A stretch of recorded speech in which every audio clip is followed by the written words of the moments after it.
Ha qizim ko'chaga yasanib chiqmasa, buni birovlar ko'chada ko'rmasa, qizim o'tirib qoladi degan tashvishni qilgan odamdan ahmoq odam bo'lmaydi. Odamlar shunaqa narsa ham bor ekan, eshitganman shu narsani.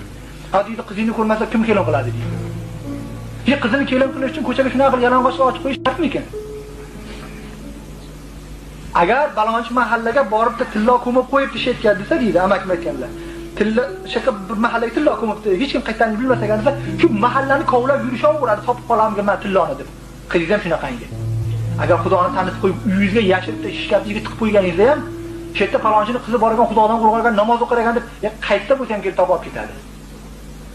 Siz o'ylagan bo'lmaydi. Va asa an takrahu shay'an wa huwa khayrun lakum. Ko'p ishlar bor sizlarning nazarlaringizda yomon bo'lib ko'rinadi-yu, ammo sizlar uchun o'sha narsa foydali deydi Xudo taolo. Ko'chaga chiqmasligi sizga shayton uni jo'ya xudi qilib ko'rsatadi-da, chiqarmaslik deydi, kim oladi buni deydi. O'tirib qolar shu bilan deydi.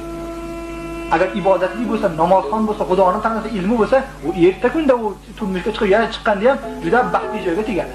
Xudodan qo'rqadigan o'ziga o'xshagan munosib joyga tegadi. Qayni ochiqni kim oladi? Ochiq oladi-da. Ochiqni o'ziga o'xshagan ko'chada ro'bara kelgan bilan gaplashadigan odam oladi. Endi chiqib turganda yaxshi, lekin bir kamdan kam bo'lib qoladi. Lekin Xudo taolo aytadiki, al-xobisatu lil-xobisin, ifloslarga iflos qilib qilaman deydi. O'xshatmada uchratmasga ham tagi bor. Yaxshiga yaxshi chiqadi, yomonga yomon chiqadi. Bitta gap shu yerda. Endi tugatamiz shu bilan. Ha?